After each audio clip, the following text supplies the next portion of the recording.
ennaku zino ng'akamwenyu tekakuva ku matama. Anti nafuna abantu abatuufu mu by'ettaka n'amayumba. Yosam Properties.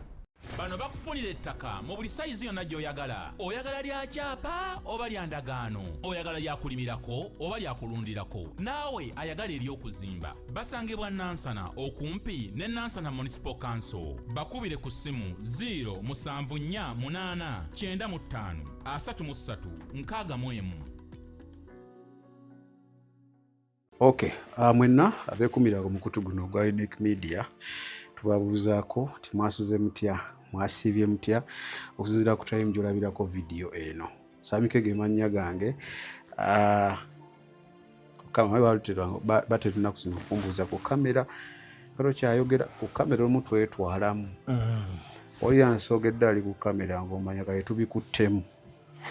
Ali ku kamera yali eno. Mani waliwo bitabuka nange olaba nandibadde obangi naku zino sikyafulumya vidiyo pozi nga nina anyambako okunkwatirako kubanga namala waliwo nagendanga okulikodinga gira wendi coding era basibawo embuzi ate genda okulaba embuzi ejjayo kulikunya ku kamera bweti n'okumaliriza nga kamera yabudda mu position ekwata wala. Yes. Ate tove mu kamera ogenda ojjeko tosobola so olumu twetwalamu. Naye kansubire nti muli bulungi. Buzaako ku mukulu waffe oli gwe waŋŋamba Ankoluutu. Omugagga Luutu Fabiola. Tukubuuzaako bampita Samike. Akumanyi? Amanyi. Erinnya ate nyala alitegeerera ddala. Andi akumanyi? Amanyi. Omugagga Luutu salute. Mbuuzaako ku mukyala waliwo omukyala gwe wampeerezza ow'obujulizi. Erinnya lye yaani? Erinnya lye limbulaabulako. Ndeerabye naye weetegedde. Bambi obudde bubadde bututawaanyatawaanyaamu naye nkusuubiza obujulizi tugenda bukola. Bwe kiri. Omanyi njala nnyo omuntu we muwa time y'obujulizi mbere nga si papa ate nga naye tapapa. Tugende kigambo ku kigambo. So nkwebaza obujulizi bwe bulungi.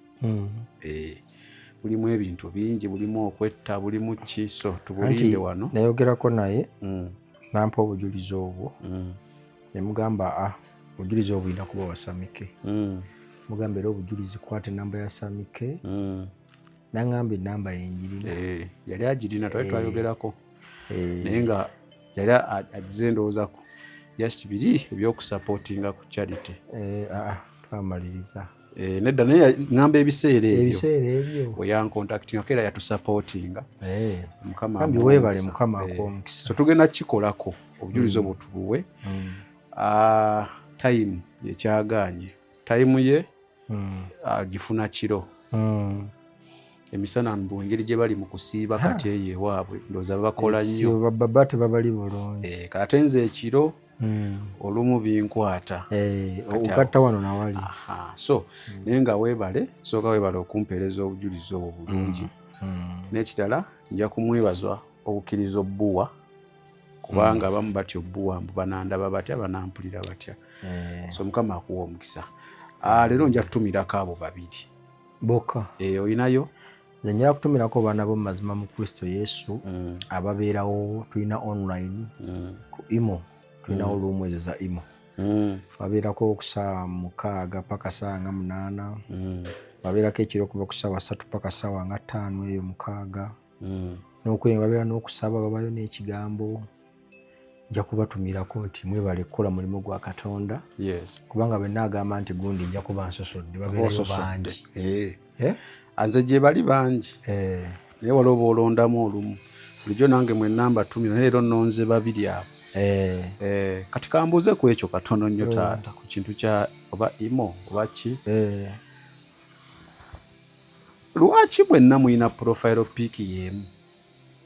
Lwaki ffenna tulina profile pic? Kiri ku Imo, kiri ku ki? Just waliwo yaŋŋamba nti eyo uniform yammwe. Uniform yaffe y'amazima. Kati mbuuze nga girema yange nja mubuuza. Muyina uniform ey'obuweereza? Tuyinayo uniform. Ate ebyo byatandise ddi ebya uniform musajja wange? Sigamba nti byatandise ddi naye ebiseera ebisinga twabeeranga ku imaawo. Ye imo imo kati bwe twabeeranga ku imaawo abantu bajja ne batwerimbikangamu. Kuba imo ezo mulimu ezasinga ndi searching era bagaba abakyala n'abaami era kweziri bonna nze nja kukula nja kuconnectingako olabe ndokoleyo ki bayinza okumpa ekijuujulu awo n'oviramu awo kati gyeziri n'ez'abasenga gyeziri n'ez'abasamize abasomesa ku byobuwangwa n'ennono gyeziri n'ez'abaisiraamu kati mu kaseera kano ketulimu nazo gyezikola ki gyeziri kati nga tulina okweyawula ku balala endabika yaffe n'enkola gye tukolamu emiki kubanga twali tuvanga ku luumu yaffe. Jjukira ku luumu ezo musobola okuvaawo ne mugenda ne mukyalira luumu endala. Tugeze balinayo olumbe oba balinayo kati ekyasinga otulemesa nti babeera ne parties ez'enjawulo bava mu ennyimbe twalinga tugenda tuzikyalirako ku imo okwo tubabeererawo just kwata simu yo n'obeera ku imo wano bwoti n'obeera nga osobola ocommunicatinga n'abantu abalala bali ewala oba oli yafiirwa ne mubeerawo awo abasonda amabugo ne bagasonda mubeerako awo ne basonda amabugo ne bagasonda ne musobola okuba nga ate mukola ki muweereza. Kakati ffe yaffe twagikola nga eraba ye uniform gye bambala njimanyi njiraba nali nkalaba uniform gye bambala. Kakati twagenda okiraba nga abantu abajja balina ebigendererwa biki byanjawulo ntugamba abaffe tubaawule tusobola okutegeera tusobola okukwatagana nabo era ne tubaawula abamu ne tubawa oba hosti oba tubawa sita okubanga nga bwolaba adimi kubanga yosobola ba adimi b'oyagala ne babeerayo kusinziira ku ntambula gy'olaba batambulamu. Kati uniform eno yateeka siteeka zisamike wenja neyange nga uniform ndaba tejja kunyumira siwero kamingibwa okkirizibwa ojja era nowero kamingibwa naye bw'oba owulira ng'ojagadde kirabika bulungi nitugikuwa nesi yateeka nti olina ojjambala. Kati nga bwolaba Unique Media bampa uniform yiidu nesi yateeka nsobola okujjalo nga nsabudde esuuti yange tebasobola kuŋŋamba nti ssebo ddayo tesobola ne taata genda oleeteka uniform kali koba oggiramu weebale nati nakiwulira awo nati kati olaba mulimu abantu ku gurupu soko kwekiri nga bw'oba toli mu uniform tosobola kuyingira era bw'oba nga tojoyininga nga gurupu eyo tosobola kubeerawo tosobola kukwata mu katebe kuba kuliko entebe 10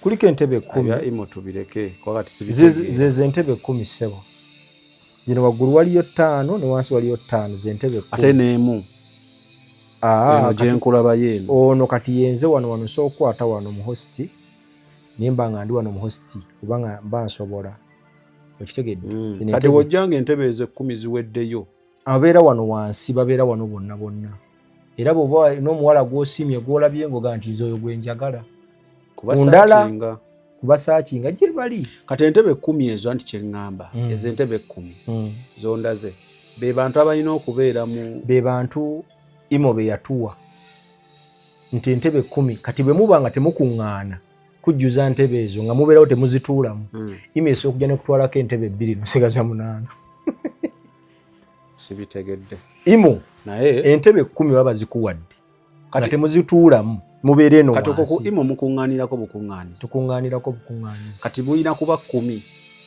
meka olw'entebe 10 be basobola okutuula mu ntebe ne bateesa abali eno wansi mba temuteesa alaba oba oli wansi osobola okuwanika omukono ne bakutuuza mu ntebe ne bakuwa entebe n'okwatamu nebagamba nayina ensonga zange bwesti bwomala okuzoogerako nga weemyuti oba ng'oddayo wansi ngotegedde kati kale anti nakalaba nga ndako bonna walinga omwana naŋŋamba mbu yo uniform yaffe nga Jeremiah anja kumubuuza yatandisa ddi okwambaza abantu uniform sikyateeka kale kakati wetwasimba okukola twali twogera ku bintu by'obuwangwa abamu bankubira nga bannenya tinali nkuyingirira ng'onnyonnyola naye abasinga okuba abangi baasiima baasiima era ne bagamba bw'ofunanga obudde nga tokirinaako buzibu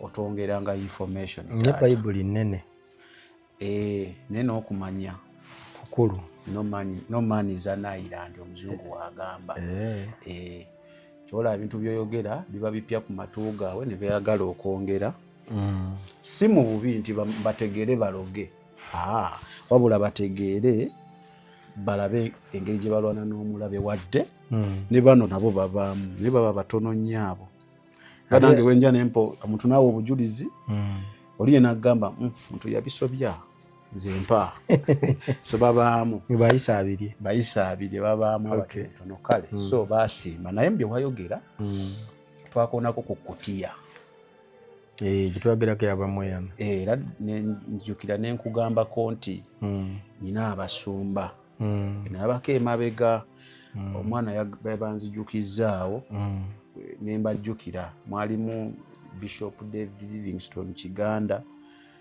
kuba mbyogera nsukka byali ku MaTV public information then nga mulimu ne Sempa n'abalala kyesijjukira bulungi y'ensonga lwaki bayambala kyotajjukira bulungi naye bayambala ne batambula mu kibuga walinga kwekalakaasa oba kwekalakaasa something like that baba batambula mu kibuga babona basalawo bambale babulire mu kutiya ezo kyesijjukira bulungi kati nongamba zikikira bamweyana kakati waliwo omukyala mukwano gwange je naŋŋamba nti ate mu ndagaano enkadde kutiya zakiikirira banga kwemulugunya nzikiriza mpulenge ka audio kapulenge tusobole okuwulya information so togiwulira then tulabe engeri gye tukola ki gye tweyongerayo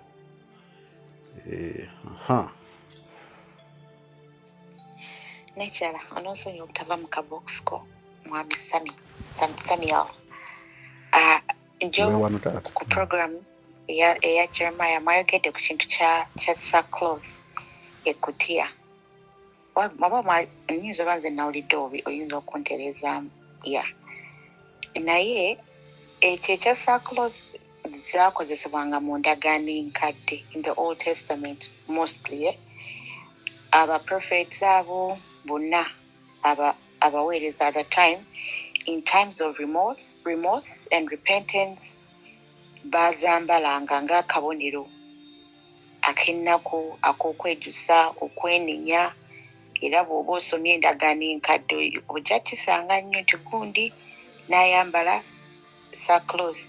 Mordecai kati kanku example ya Mordecai we baayise ekyo ekiragiro tibagenda kutta Hebrews mu kingdom ya Persia yayambalanga eyo sackcloth ng'akabonero akalaga nti like okabira Mukama repentance tujjukire tuyambe kati kirabika n'abasumba we bayambala ezo sackcloth. I want to be of a different school of thought. I'm sorry for lack of a better word.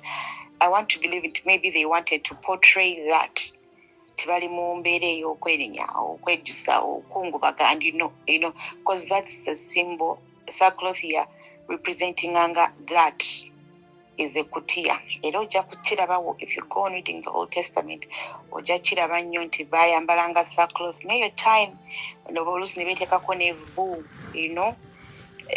kabanga kabonero manye endagaano enkadde erimu a lot of symbols like mu bintu ebyenjawulo nti kino bakikolanga okurepresentinganga kino kyakolebwanga something like that. So kati mwakyogeddeko naye nkijjukira nze kati simanyi oba nze nawulidde bubi oba wadde mutegeeza sackcloth oba wadde mutegeeza kiki ekiraba kitabatya kigenze nno ntereezaamu if I misheard. kale kati ekituufu teyawulira bubi yawulira butuufu wawulira butuufu twali tutegeeza ekyo kye wawulira so wonna wootandikira kakati ebiseera ebisinga bwe tuba tunoonya Katonda tulina okukozesa mwoyo w'amagezi mu bintu byonna bye tulaba ne bye tuwulira ebiseera ebisinga nti nga bwolaba abasajja bano bayambala ekutya kituufu mu ndagaano enkadde bazambala bazambala era bwogenda mu bayibuli eyo n'okwesiiga evvu n'okwambala ebibukutu okukola ki baabikolanga nga baali basically balaga ki okukinyonyolamu obulungi ebiseera ebisinga nga bwolaba kati kangugereze nga ku Yona Yona bw'agenda okubuulira abantu b'e Ninive beenenye kabaka waabwe yagamba nti yayuza omunagiro gwe yeesiiga evvu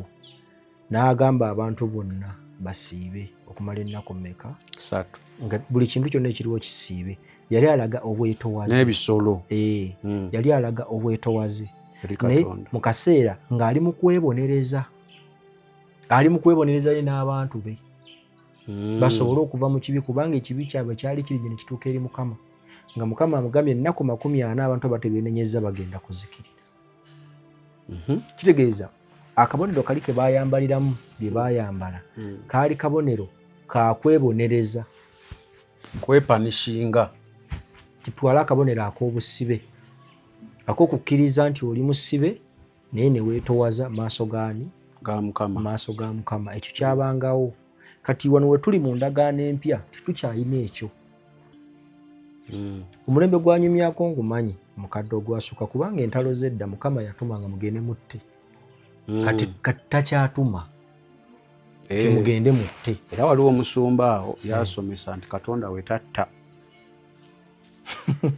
kakati ekintu kino kiri bwe kiti mu ndagaano enkadde abantu Katonda yabatumanga bagende batte olwolaba Dawudi Katonda yagamba nti Dawudi alina omutima ng'ogwa Katonda naye yakyasinza okutta mu nsi mu history Dawudi yali musajja mussi era nga mutemu naye ng'atemuliraani Katonda kati bwe twalokoka ntujja eno mu mulembe guno omupya gwa Mukama waffe Yesu Kristo twava mu ndagaano eri amakutiya bwe tukola omusana we gujja leero tugenderewo munaatusonyiwa kati Mukama n'alabanga abantu bano babadde bakola ebintu bino naye nga babikola mu butakola ki mu butamanya naye ate nga n'ebintu byonna bye yali abagamba kwambala amakutiya bikola kyokwesiba mu vvuukwe wakati saa twala kiri mu twakyesiiga vvu tekikyaliwo abula abantu ennaku zino okwebonereza bava ku mmere ne bagamba bayingidde ekisiibo ekyo kyekiringa ekikyatambula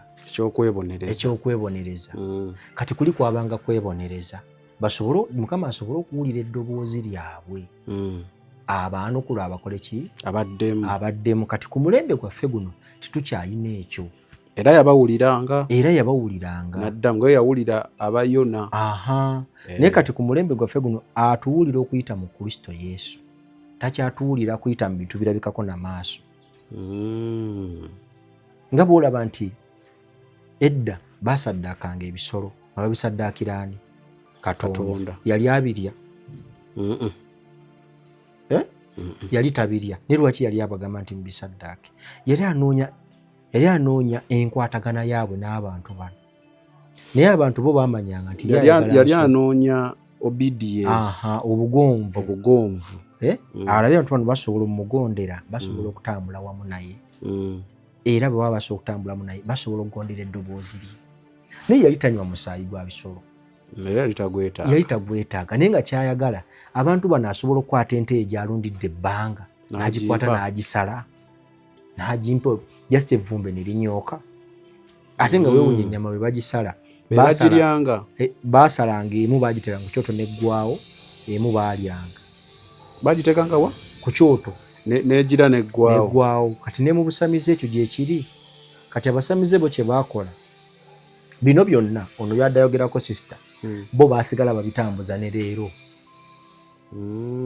byo tebivangawo ekyoto ebyoto by'abasamize weebiri ekkutiya gye bambala akabonero ka busungu kabonero ka kibonerezo kwebonereza kabonero ka busungu kati ate ne bw'ogyambala Mukama takyawulira kusabako omala budde wabula mu bodda mu nnono wano mu nnono ate bo baasinga okitegeera ennyo eky'ekkutiya kati Jeremiah kambuuza ekibuuzo simanyi wona akiddamu ebyali bikolebwa mu ndagaano enkadde tetukyabikola ebimu kati wawe tugambira nti bino tetukyabikola bino tubikola.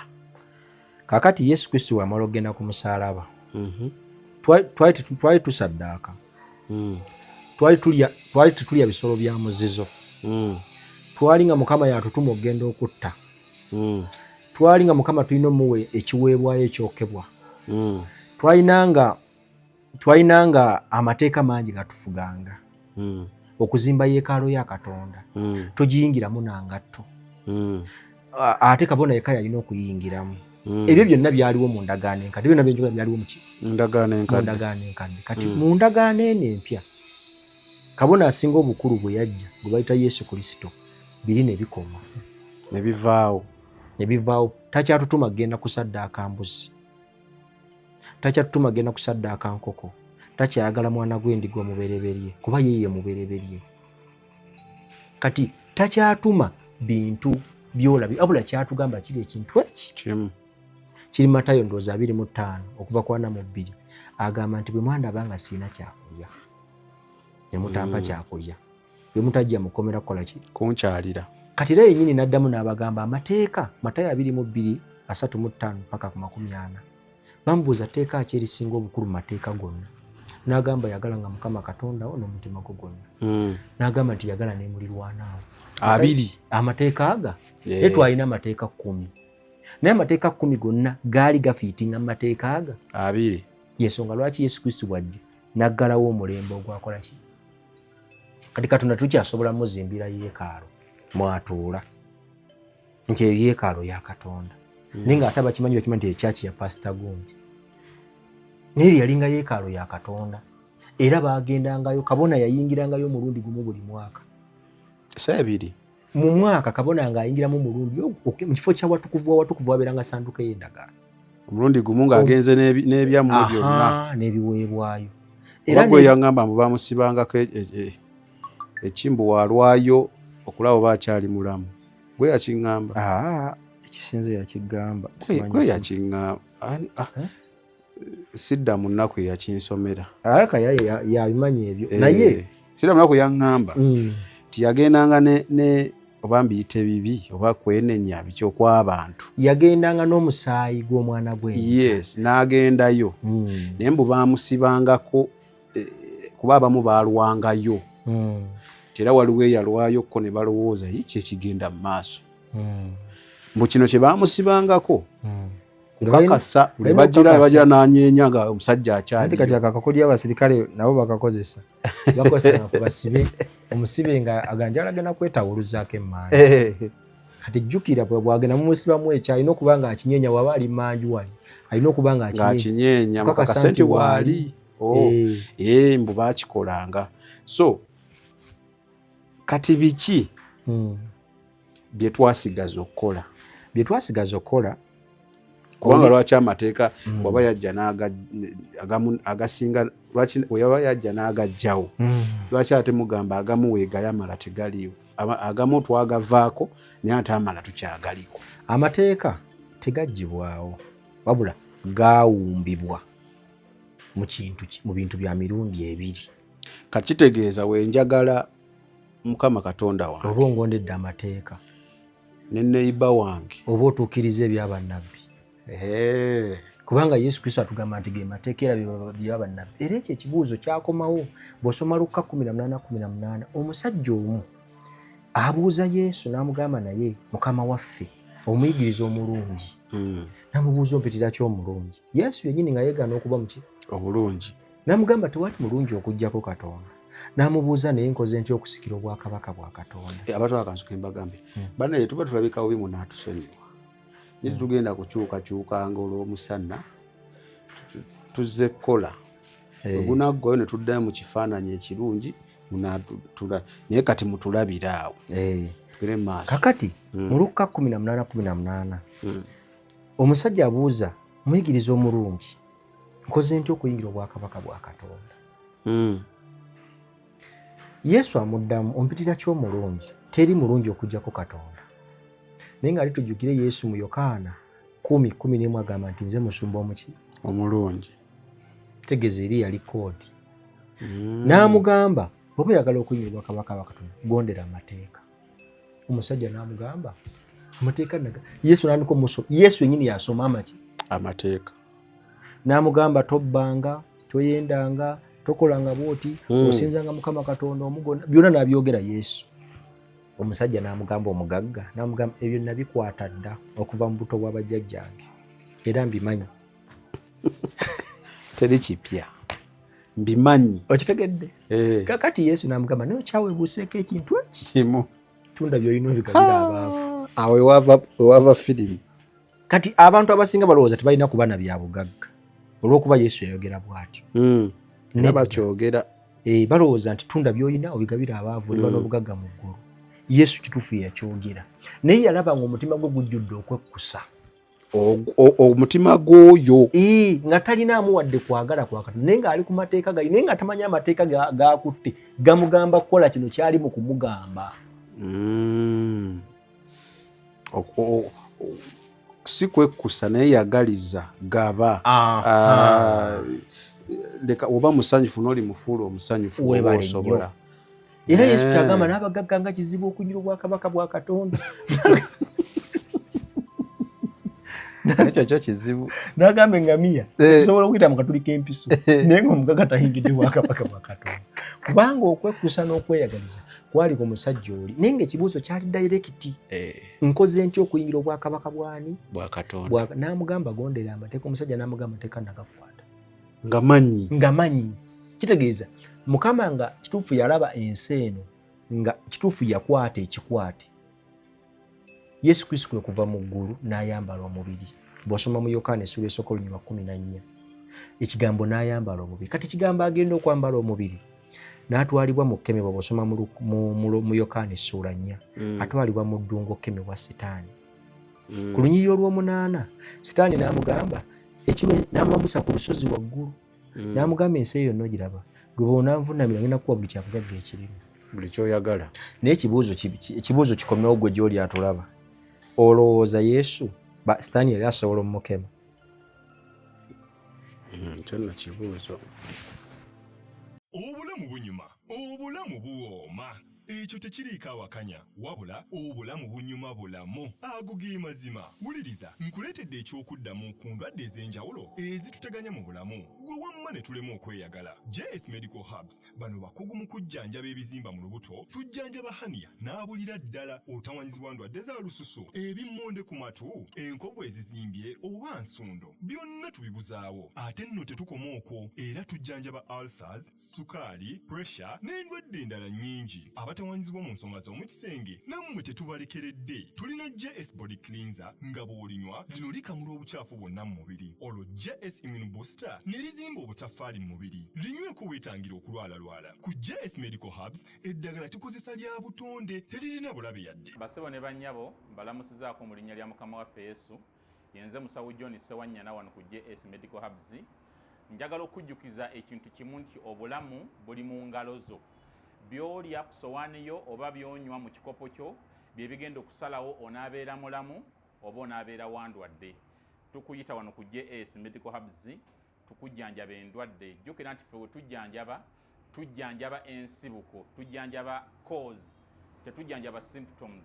Tukuyita jangu ojjanjabwa endwadde yo wano ku JS Medical Hubs ojja kuwona mu linnya lya Yesu Kristo. Amina. Tusangibwa Nansana okumpi ne Nansana Business Center oba tufune ku ssimu zino wammanga noti 7 noti 6 367 362 oba noti 772 999 noti 29. JS Medical Hubs for health and skin solutions. Anti tulina abalokole wano nga bibalaba bye bakola. Bye balaba mu ndagaano enkalu bakola. Era tulina abantu wano nga bagondera mateeka. Yes. Batudde mu ntebe ya Musa ey'obulamuzi. Naye Musa yennyini yagenda okubaloopa. Kuba Musa yennyini yabagamba mu kyamateeka 18:18 tiwali wajja emabega wange. Mukama agenda bayimusiza nabbi. Oyo yekka gwe mulina okukola ki? Okuwuliriza. Nabbi oyo yajja ye Kristo. Kati gwe sooka weebuuze bono woolabira sooka weebuuze Yesu Kristo yali asobola okukemebwa Setaani? era lwaki yagenda mu ddungu akemebwe sitaani? Ebyo byonna byonna biki wali olaba? Katonda yatonda eggulu n'ensi akemebwa. Tosobola. Kati ekyama ki kino kigenda okuwa ne sitaani oba omutya? Kati ekyama ki kino ekiri wansi w'ekyo? Kyama ki? Katonda yamanya nti omwana w'omuntu bw'ayambala omubiri aba n'obunafu. N'ayagala amulage bunafu ki bw'alina. Bya bugagga, byakulya, bitiibwa, mugange nakuwa ebitiibwa by'ensi. Katonda yamanya nti omwana w'omuntu ebyo byokka bye bimubuza. Kyova olaba Yesu bye bamukema nabyo.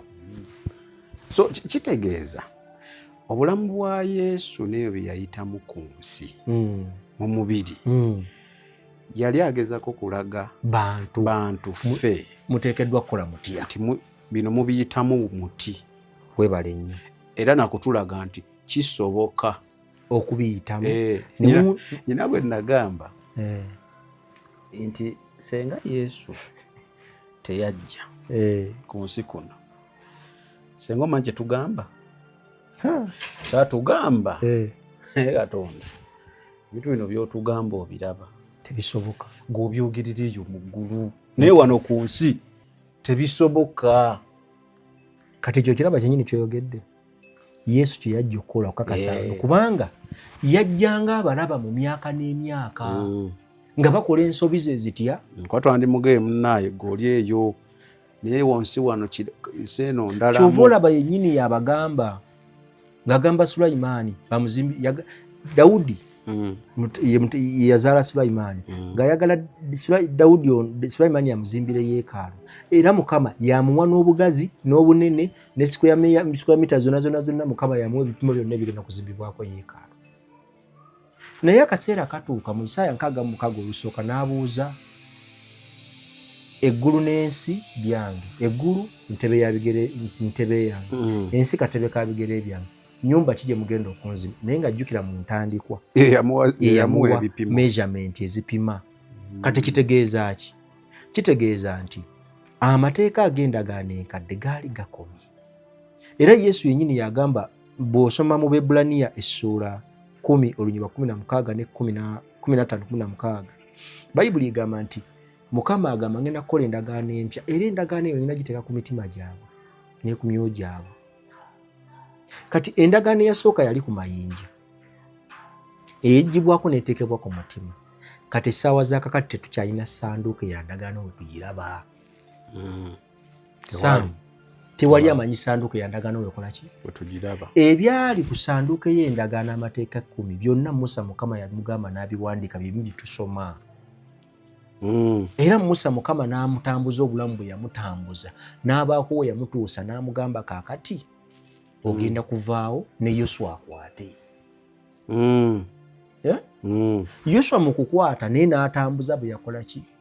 Naye teyabasobola batuusa mu nsi ensuubizi. Gamba nti yabatuusa mu nsi ensuubizi yali internal life, bwali bulamu butaggwaawo, yali promisirandi. Ettaka essuubize si ttaka nga bwe nawulira nti ettaka. Musa yatuusa abaana, teyabatuusa n'abawa Yoswa. Ye yabatuusa naye Yoswa teyabatuusa.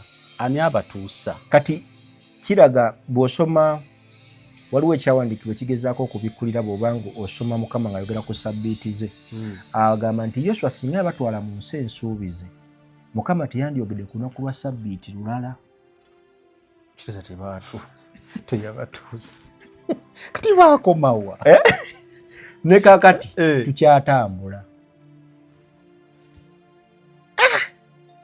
Musa ye yatuuka. Ali batuga Musa teyatuuka. Kati kambawo ekyokulabirako. Jeremiah. Tontwala sipindi muganda wange. Bayibuli egamba gundi teyatuuka. Musa teyatuusa. Musa kituufu mu mubiri teyatuuka. Kituufu Musa afiira ku lusozi. Yafa. Teyatuuka. Mu nsi ensuubize. N'ettaka gye liri. Nga tunatuuka ku Musa. Sooka onnyonnyole kano. Ani yabakwatamu awo omulala? Yali Yoswa. Osegedde? kubanga Musa yali agirenge. Musa baamugamba ogiraba gituuka. Joshua naye teyatuusa. Anti kakati kiri bwe kiti kankunyonnyole wano. Musa teyatuuka naye yagiraba. Ne golooza kiki yalaba? Yali alaba ttaka lye baali bagimulengeza. N'agiraba. Naye togenda tuuka. Era ye teyatuuka. Omwe yafiira ku lusozi. Yafiira ku lusozi. Kati kankuwe kino. Yesu Kristo wajja mu nsi muno. Kannyonnyole twala obudde bwo bwonna. Yesu Kristo wajja mu nsi muno. Abaana ba Isirayiri okubajja e Misiri ewa Falaawo.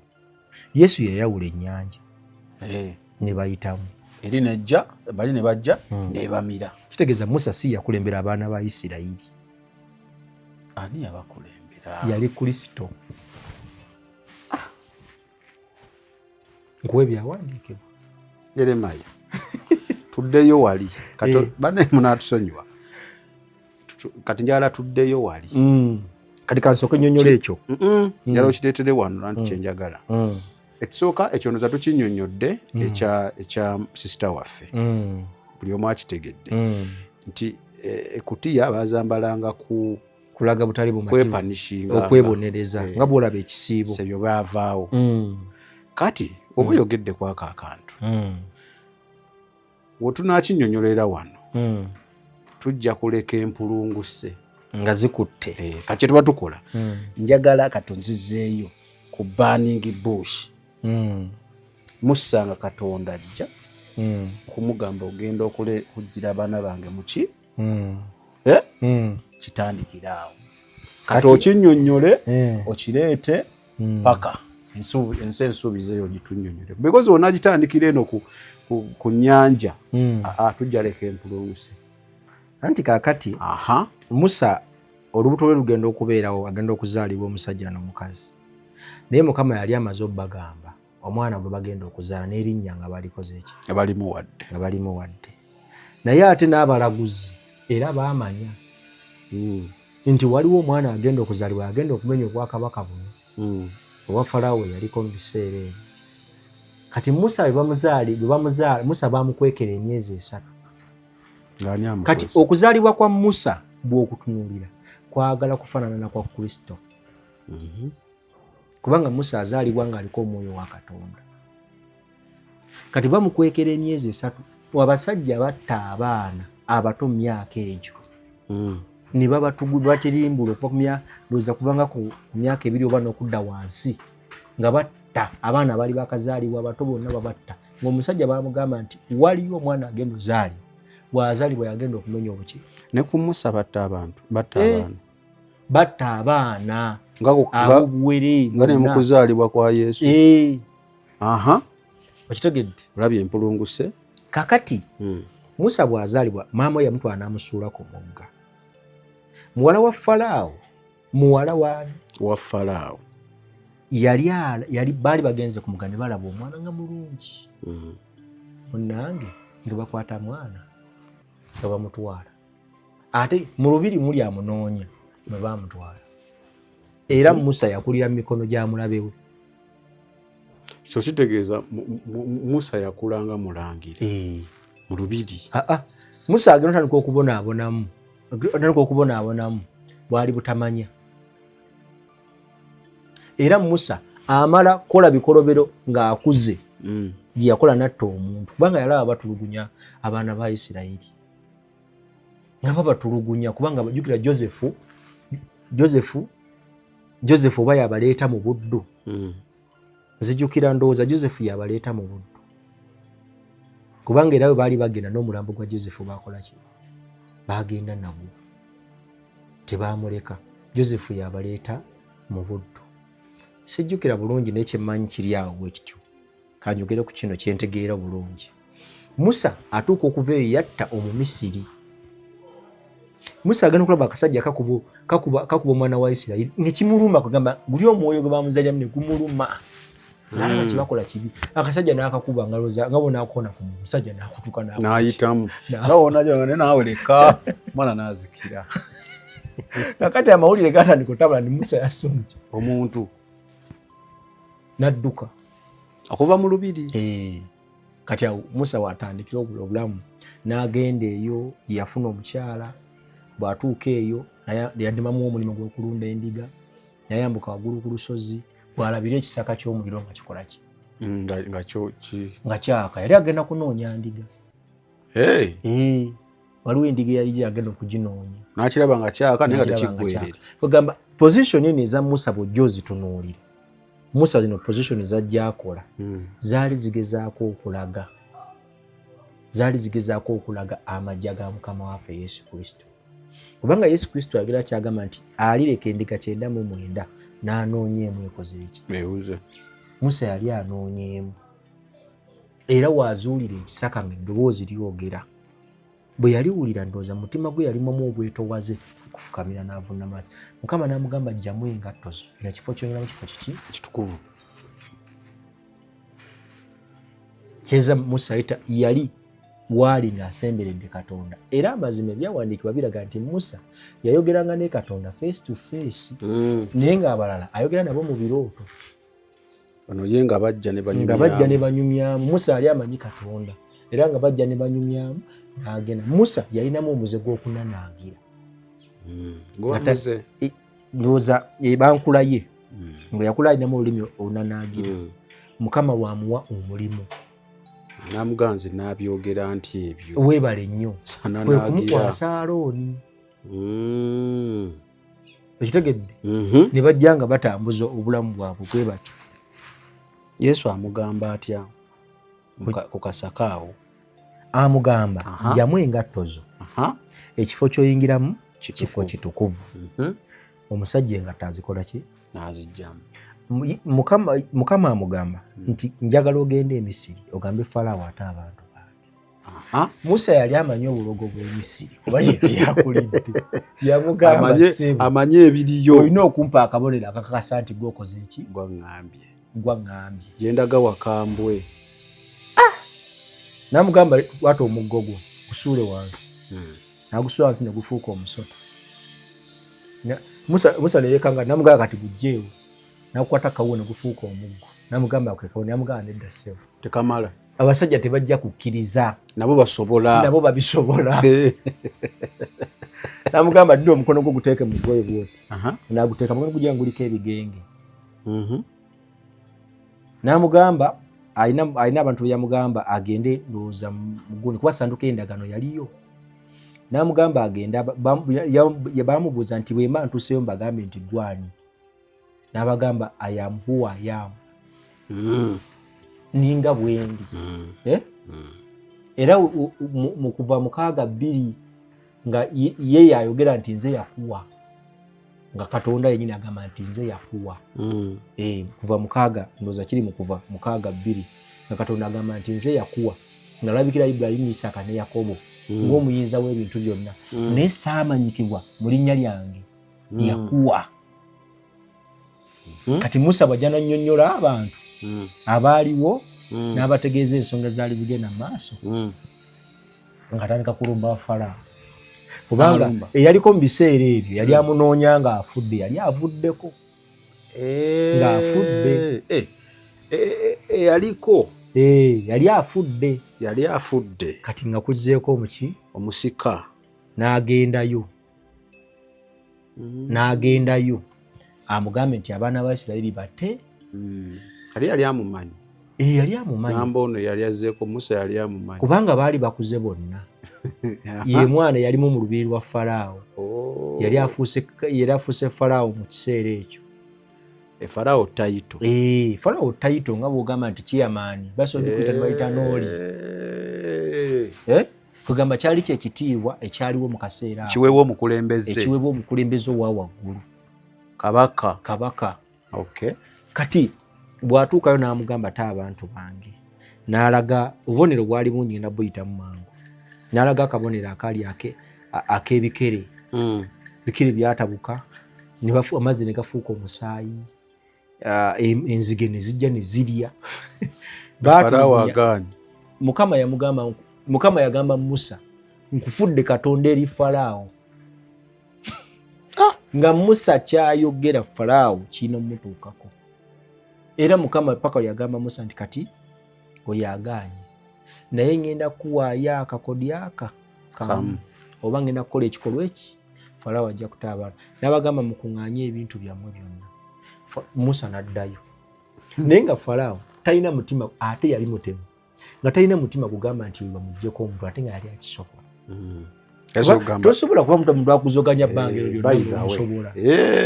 musobola akuzoganya oyo mumukwate okitegedde. Kati yali asobola okumugamba nti omanyi kasajja kwemukalabira ku mulyango mukatemeko omutwe, naye olw'amaanyi foosi ya Musa yatuukanga wa Falaawo ng'alinga Katonda, kubanga Musa ogwo omuggo gw'eggambye yagutwalayo n'abagamba nti nze Katonda, nibagamba nti Katonda ki nga Katonda tubalina nga basajja we bali abalaguza awo bakatonda we bali awo, n'abagamba n'abasuula wansi omuggo ne gufuuka nabo ne basuula ejja ne gifuuka omusota. Ogwa Musa ne gumira buno bwonna. Musa n'abagamba yoyo Katonda n'amaana agukwata bw'ati ng'alina musajja wa Alooni gwe yali naye. Ne bamala ne baddayo. Kati Alooni yalinga kiyambi, yamuyambangako kutuusa information y'awantu awamu n'okukola ebintu ebimu. Kati batuuka okutuuka e Misiri awo baveeyo, Mukama agamba Musa, kati wulira entandikwa ya Musa ngattibwa ate kwe kusumulula abaana ba Isirayiri, eyo nayo revelation. Musa nga azaalibwa ekyakolebwa ate kyali kirina okusumula abaana ba Isirayiri. Omusaayi gwali gulina okuyiika ogw'abaana ababereberye mu kaseera ako.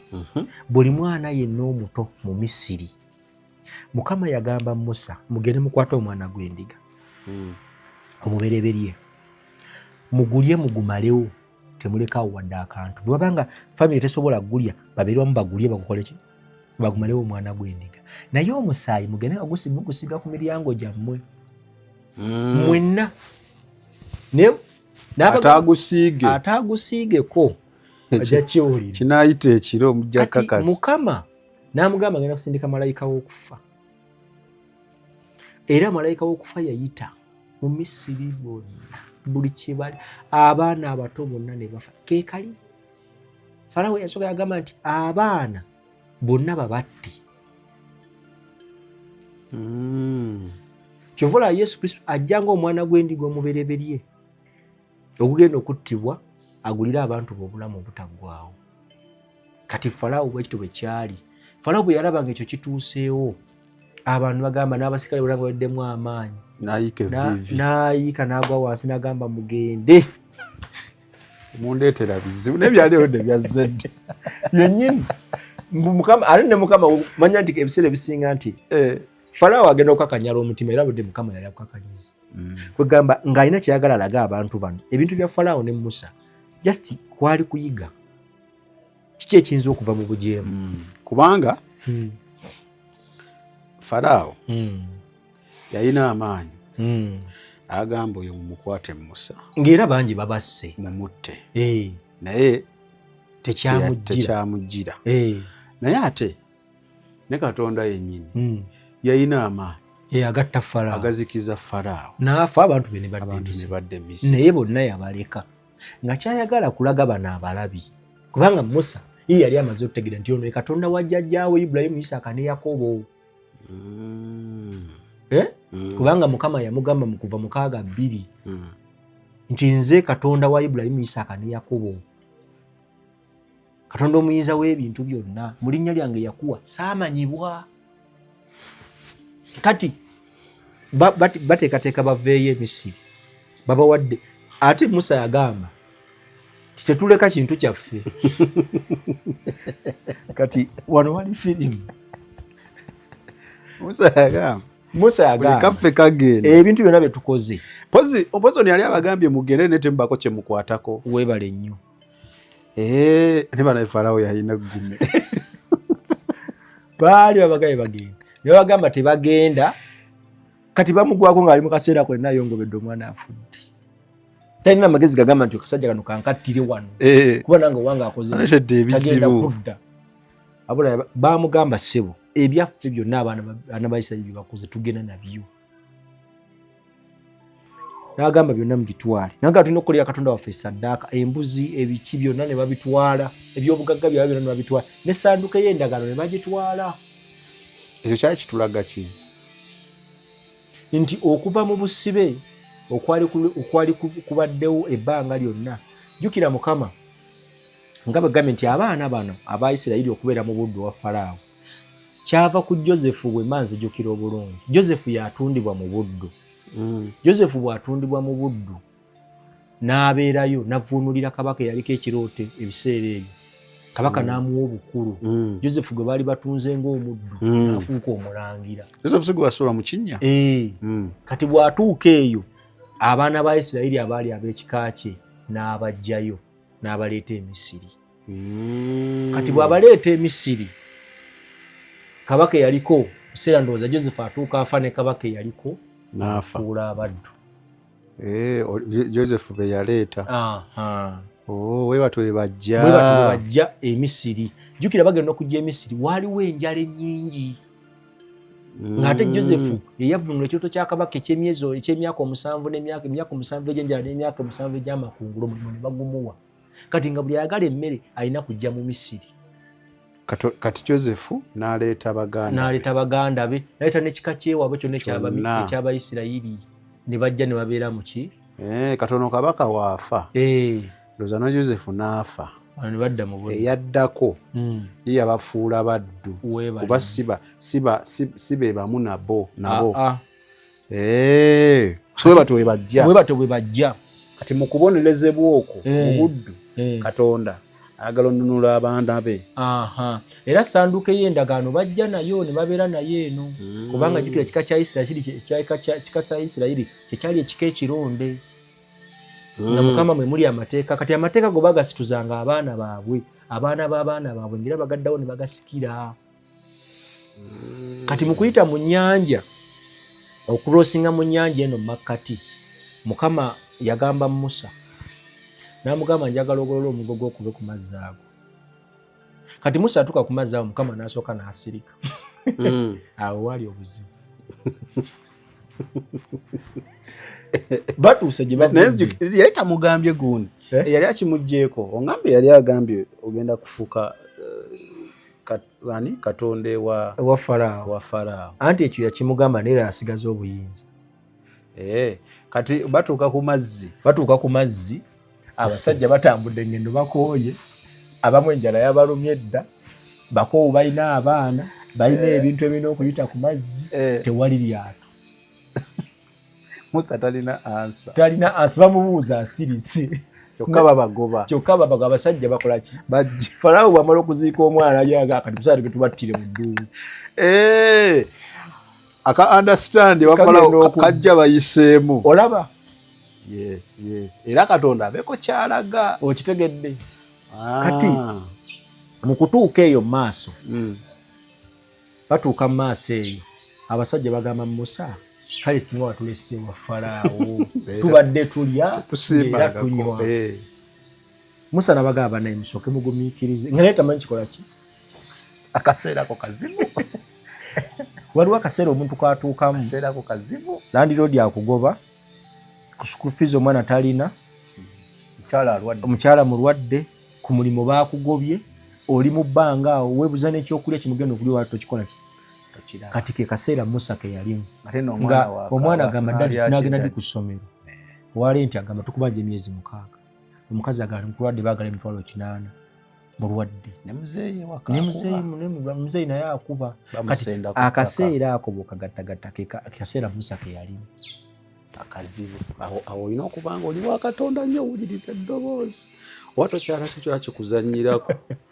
Musa munaye budde nga bugenzegeza abasajja bagenze n'okulengera ku basajja abagoba batuuka Musa n'amala n'akwata omuggo n'awuliriza eddoboozi n'akuwanika nga ku mazzi. Ennyanja ne yeeyawula eno n'edda eno n'eno n'edda eno wakati ne wakola ekkubo ne wabaawo n'olukalu. Manyi kyekitegeeza amazzi okudda eno nagalo ne gadda eno makati ne wabaawo olukalu. Era bagamba abaana ba Isirayiri nga bayita mu nnyanja tebaalinya ku kisooto kyonna. Waali wakalu. naye kati obadde onyonyi nina kendowoozezaako oba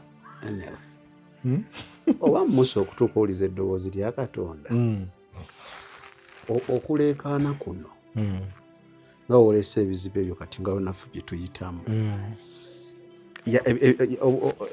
obwongo yabuteeka nnyo ku birowoozo bino omanyi lumu bikulya ne bikwerabiza kandi kati jjukira Musa bamugamba tusanze eri nga tulya wadde tubadde baddu naye tubadde tusula bulungi anti kyeŋŋamba ekyo okwemulugunya okwo ndowooza oba kati age okukkakkana n'addamu connection eri nedda ne Katonda ejja ng'amaze kukkakkana n'awulira eddoboozi kati kankubuulireko Sam teri kintu kyasinze kubeera kizibu nga waliwo akugoba nga mpologoma yekugoba nga maaso waliyo ekinya kya fuuti 4 naye nga tewaliwo okubalalawo egenda kuyita kyokka nga ye empologoma ejja ekulaga ejja kati awantu awali ekkubo erya Katonda Mukama nga takulazeewo nga totegedde nti oba kati ekkubo lyange liri wano kati naawe tutunulamu tufu Musa yayakkiriza Katonda naye mu mazzi tewaliwo kkubo tewali yagayiseemu ate ne Musa tekimuli mu bwongo nti ekkubo omulyango osobola bw'okkiriza nti omulyango guli wali oyingira nomanya kati omulyango n'okugulawo nyingire bw'otakkiriza nti teguli tegukola ki teguliyo kakati Musa lwe kaseera ke yatuukamu nga kakazigizigi bimusobedde ebyamusobera zoberowooza tamanyi namakaya kati nkole ki neerabira nti oli abajja eri okuva eri endowooza ne zijja n'agamba naye oli atujja eri okuva eri atuwadde ekyokulya alaze Falaawo omukono gwe yatugamba tutekewo omwana gw'endiga tutya tasobola kututaasa kati nze ndowoozawo connection weddira wakomera jjukira ekyo naawe ali eyandaba ekiseera esinga kitwale naye ekimbonyaabonya nga ewaffe tebangobangayo kisiddayo emmere gyeri kisiddayo ekyo kigenda okujja nga wagassegase dda n'amagezi go bigaanyi waffe tebangobangayo kati Musa nze ndowooza ekyo wekyali kati Musa bano tebasiima bamugamba tubadde tulya twebaka tujjeeyo bamugamba wadde tubadde baddu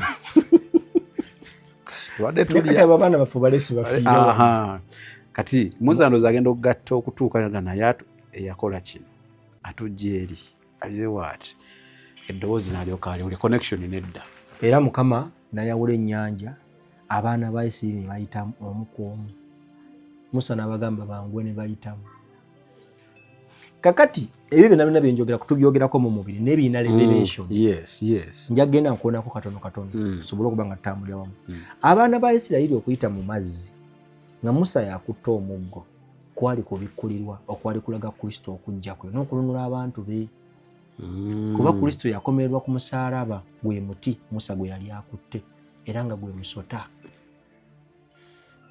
ogunaamira okitegedde era bw'otuuka sinatuukayo eyo sijja kugendayo kankomewo eno kuba nojja kukubuza okuyita wano mazzi wansi lye lyali ekkubo lyoka eryali lisigadde mu nsi nga kkubo lya mazzi omuntu bw'ayita mazzi afuna okuwonyezebwa okw'obulamu obutaggwaawo era mu mazzi omwo abaana ba Isirayiri bwe baasomoka n'ebyabwe byonna ennyanja yatta Bamisiri bokka era Mukama yagamba Musa eryo ejje ly'Abamisiri olaba toliddamu kulirabako bonna abasajja babagobera Mukama n'abaleka ne baba nga batuuse mu makkati wali n'agatta Musa n'aggyayo omuggo amazzi ne gabazikiriza bonna naye nga kaali kabonero akalaga okubatizibwa ti buli muntu n'alikirizibwa n'ayita mu mazzi n'akyusibwa n'amazzi ye muntu yekagana okulaba ekkubo erimuntu otwala mu bulokozi kubanga mu mazzi bayitamu n'essanduuko ey'endagaano ey'amateeka nga bagirina era mu kkubo baaliyitamu n'omuggo nga Musa yakulembedde yakutta omuggo tujuge nti ku muggo ku musaalaba kwe baakomerera Yesu Kristo ku musaalaba kwe baamukomerera era kwe kwayiika omusaayi abaana ba Isirayiri balina okusomoka bati ennyanja Mukama agizzaamu ng'eggye lya Isirayiri lyonna teryasukka tewali n'omu yawonawo bonna ne bamazikira kati ati ne batandika olugendo olupya. Owaayi ennaku zino ng'akamwenyu tekakuva ku matama. anti nafuna abantu abatuufu mu by'ettaka n'amayumba. Yosam Properties. Bano bakufunira ettaka mu buli sayizi yonna gy'oyagala. Oyagala lya kyapa oba lya ndagaano, oyagala lya kulimirako oba lya kulundirako, naawe ayagala ery'okuzimba. Basangibwa Nansana okumpi ne Nansana Municipal Council. Bakubire ku ssimu 0748953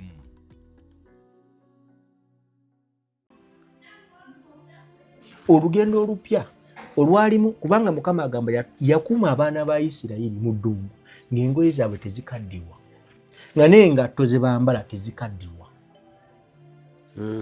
Batuuka ogamba Musa n'enjala ng'etulire Mukama n'abagire naggula eggulu n'abateerawo emmere. Yemaana Emmaanu Emmaanu Emaana Emmaanu nabawo Emmaanu mu ddungu. Emmaanu Emmaanu Emmaanu aha n'abawo emmere mu ddungu ne balya ne banywa ne balekera ne balimira nawo. Era kyekyo kyennyini ekyekimu Yesu Kristo kyakola n'akwata ebyennyanja n'emigaati n'awa abantu emmere ne balemerera nawo. Kyekimu n'amugamba abantu bano baamala okulya ate ennyonta nebaluma n'amugamba genda okube ku lwazi luli Musa awo nno wakolera ensobi. Amugamba gumu yakuba emeka kati mulemesa okutuuka eri gye wali ogambye kati wano wetujja mulemesa okutuuka wali byawo busungu. Kati Mukama n'agamba Musa akubeko omulundi gumu amazzi gajje ku lwazi. Musa yakubako ogusooka nga tegajja n'addako n'ogwokubiri. Mukama n'amugamba kokoze ekyo togenda tuuka mu nsi esuubiza. Musa ye yakimanya. Amazzi ne gava mu lwazi ne banywa. Omanyi kye bayita olwazi olukalu. Kyova Yesu Kristo agamba nti nze jjinja ekkulu ery'oku nsonda era nze lwazi. Era Yesu Kristo n'atugamba mu Bakolinso ekisooka 10 olunya olusooka n'agamba nti bajjajjammwe bwe baayita mu kire ne Musa baabatizibwa era balyanga emmere y'omu ey'omwoyo era baanywanga mu olwazi olwo yali Kristo. Twegambira nti Yesu yayawuluzaamu ennyanja. Yesu bwayawuluzaamu ennyanja bano baali balina kuyita wansi kubanga ekkubo eryawaggulu lyali terinalabika. Yesu wajja ku nsi kuno y'amazzi yatambulirako matambuliro okubalaga nti ye toopu. Tiyayawuluzaamu. Bapeetero beebuuza oye Mukama waffe n'amugamba Mukama wange nange nsobola okujja n'embeera nga ggwe. We n'amugamba jjangu. Ajja ne maama. Kati bano baayita wansi w'ennyanja ye Yesu yali waggulu ng'abalaga nti yenze eyabaggulirawo ki ekkubo eribayisa mu mazzi yenze. Era buli yajja gye ntasobola kuddamu kubbira nga Peetero ono yali abbira mu mazzi nga Mukama wange nfa saanawo. N'amugamba obuusabuusizza. Peetero yagira ati n'agatunuulira n'abanga ekigere ekiddako kati olaba agwayo bugwi. Yasooka n'amuteekako amaaso bw'ati n'atambula ebigere bisatu n'agamugyako n'atunula wansi bw'ati kati mugamuggyako kwe kulaba nga akka. Kitegeeza nti bwe tutunuulira Mukama waffe Yesu Kristo ne tumuggyako amaaso kituleetera okunafuwa n'okukka wansi. Jjukira wansi gy'ali mu kutujja kubanga watteredde ekkubo kwe kunafuwa kuli. Kati Musa amaaso yasooka n'agajja Katonda n'awuliriza. Musa yatuuka ekiseera Mukama amuwa amateeka.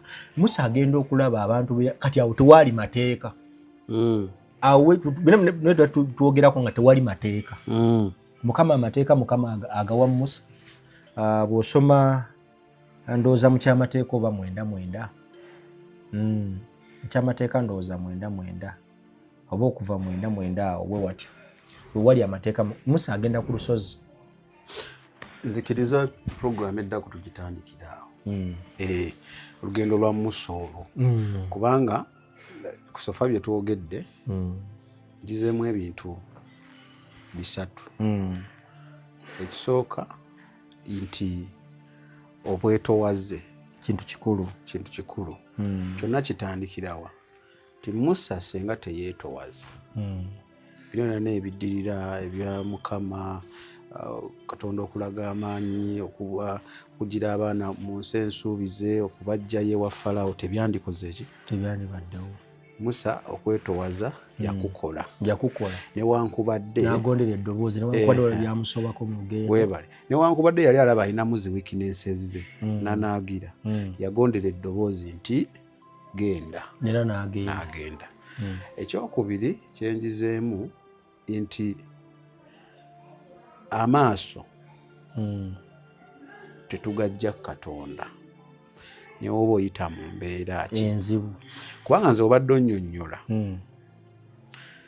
Musa ku mazzi wano akati okijjeyo bulungi otutuuse eno ku Peetero yamugamba jangu n'agamuggyako n'akiryoka akkirira.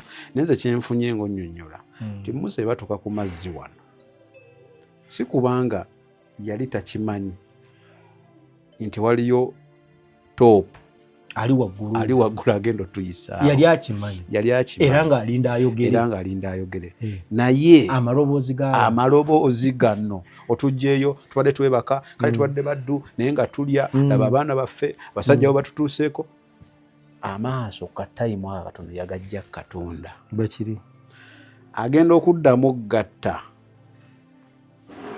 Katonda n'amutunuulira nanga okomyewo Katonda ntunuulidde kubo liiryo. Then ekyokusatu kyenjize mu gwendo olwo nti si buli kimu nti Katonda alina okunnyonnyola engeri gy'agenda okikolamu. mulimu bye yeesigaliza n'atabikugamba. Era si buli kimu nti oba oyita mu bizibu Katonda tabiraba. In fact ebimu ebisinga yabikulekera n'obikulekera yabikola bikutuukeko osobole okutegeera. Why? Musa nga woogambye oyamugamba nti ngenda kufuula Katonda wa Falaawo amuwaddemu ku maanyi ge. Musa byonna yabikola era bwe kiri kasajja ne kaga temujja kgenda olimba obategedde naye Katonda yali akimanyi tekajja kgaana. Era Bayibuli egamba awo Katonda n'akalubya omutima gwa Falaawo. Otegedde kati kitegeeza ebitemu by'oyitamu nebyoli mu kunnyonnyola Katonda ebimu ebisinga abimanyi yamanyi n'okumanya lwaki wafunye embeera eyo gy'oyitamu bwe kiri. naye kikyaba ayagala nti okyakkiriza nti ye byonna mu byonna naye embeera nti asobola ogikakkanya. Kyolaba Musa bwe yabikola byonna yamaliza amugambawo byonna bikoze eki biganye kakati mukole weemuti ng'alina ekiddako alina pulaani endala. So nze ndowooza Musa senga yeeyiyiza amagezi nti Katonda amaanyi gampadde gonna biganye kankoleko wenti ebizibu byandizze abalokole nabo tubalina nkabiridde Mukama emmotoka emyaka ebiri naye alinga atalaba nti ntambuza bigere takiraba ate nga nkola mirimu gye kyokka bali abagenda mu kiraba bakola byonna abawa abasinza Setaani bavuga emmoloka ennungi tetakiraba omanyi twala bye tuzifunye nja kumunnyonnyola musajja ke yayimba yakusaba akasimu gw'enkumi yaleeta kamuwa Thomas tumuwa akasimu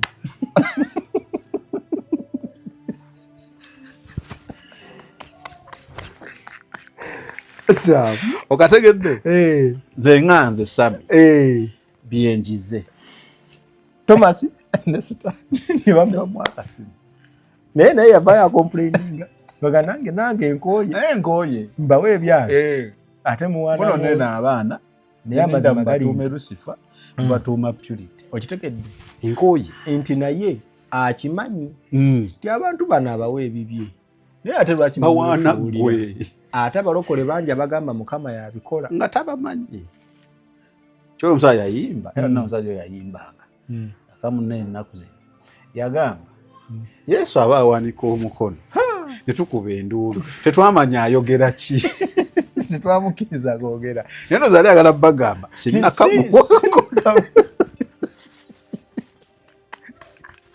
Muzani abawandika obuko ne tukuba enduulu okyegedde so ekyo kyola nkugambye wali nti leka tuluve kumu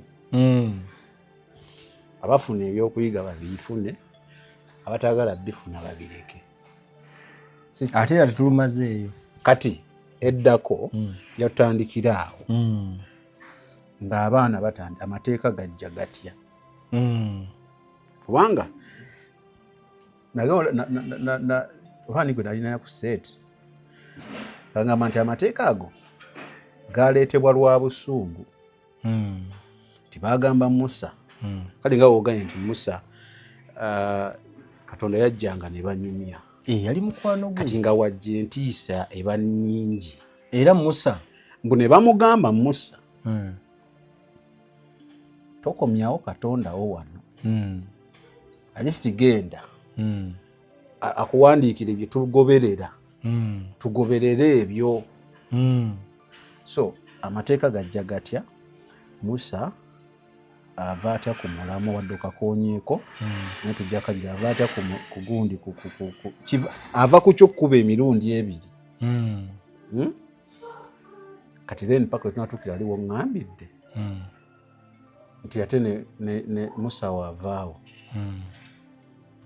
ani oyo yadda yabakwatamu yali abeere nnyo weligenda naye oŋŋambye naye ate teyabatuusa nze nno bulijjo mmanyi ono kasita yakwatamu Musa abamulaze togenda tuuka ono yabatuusa kati ojja kinnyonnyola ne mu puroguramu eddako kati tugenda mu ssaawa nnamba puroguramu eno infact yawezedde essaawa tugigale wano eddako tutandikira awo kale ebigambo ebisembayo abooluganda babuuzaako mwebale nnyo okuwuliriza n'okuwaayo obudde bwammwe kyensobola okwongerako ekisembayo tugala ku puroguramu y'olwaleero njagala abasajja naddala ng'olina mukyalawo gwe njagala okwongerako naye kalowoozo kano akasembayo ti omukyala njogera ku mukyala alina olubuto oli myezi 2 myezi 3 kwata 15,000 oba mutwalo zimuterese muleke abeere nazo ova wafunye olubuto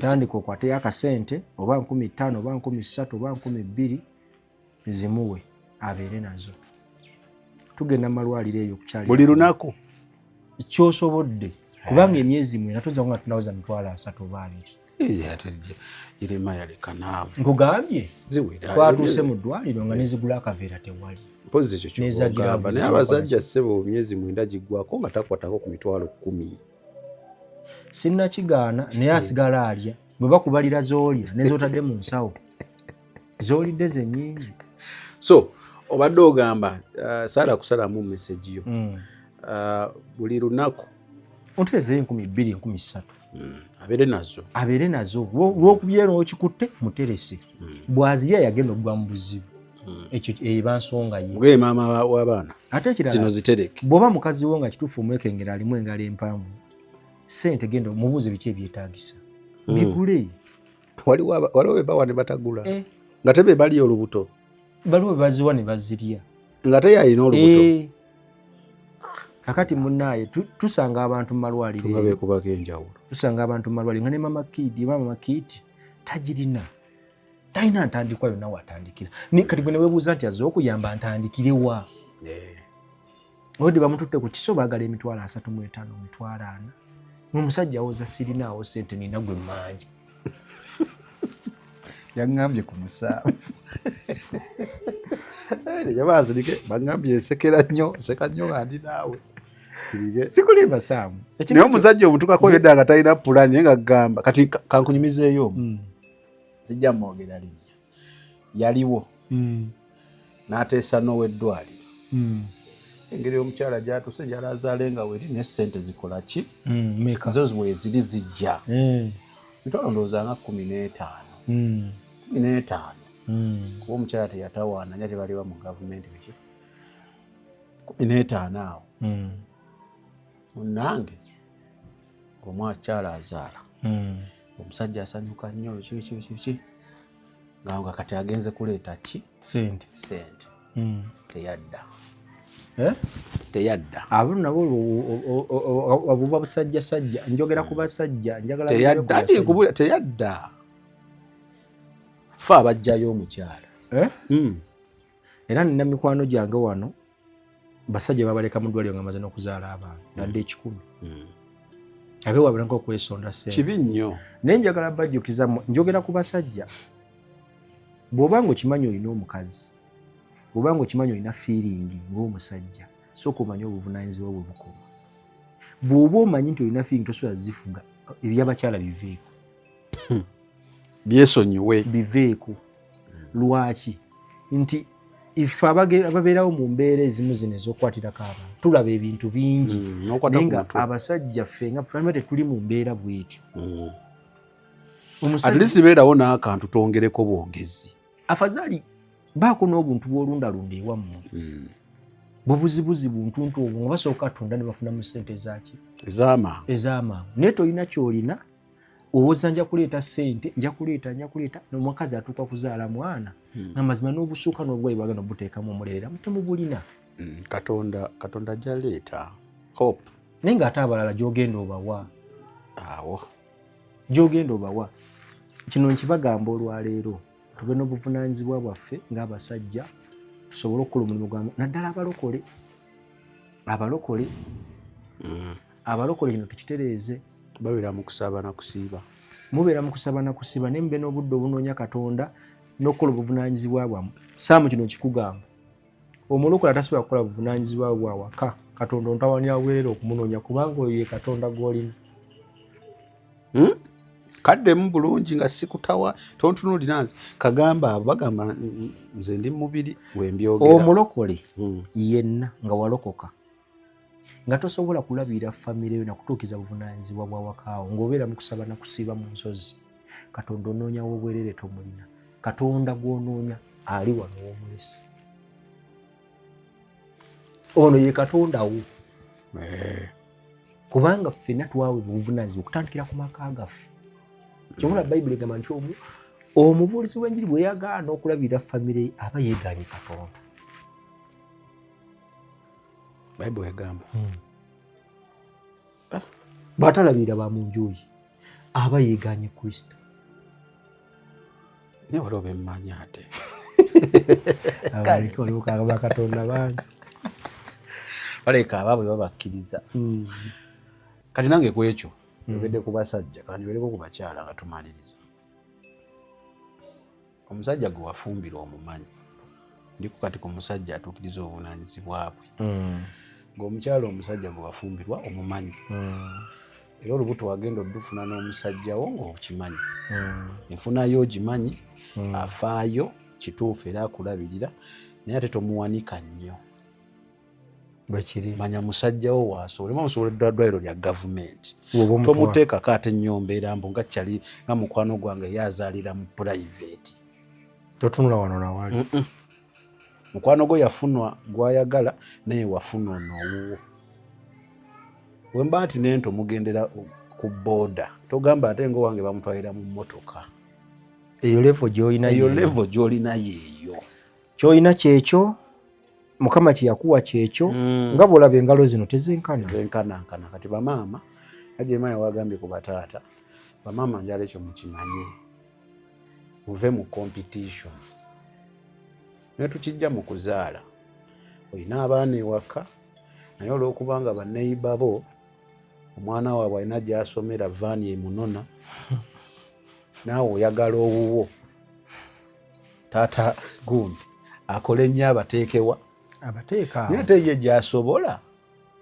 batambuzaawo bigere era weewo we bali batambuzaawo bigere olusi balinyawo kabooda nga bagenda mukomawo ne batambula aye ne kano kankabagambe esiwulirangako sitole ya muntu ali successful agamba bwe waffe banoneranga mu vaani twatambuzanga ebigere twatambulanga engendo mpanvu twasookanga kukima amazzi ate abo bwe batyo abo abatambuzanga ebigere bw'ogenda ogattagatambula mu bwensi eno bali bulungi tugenze ebyo by'owulidde Ebivudde oba ebyogeddwa mu episode eno si birowoozo bya Unique Media nga channel awamu n'abagikulira, wabula birowoozo by'abantu ssekinnoomu mu kiti kyabwe.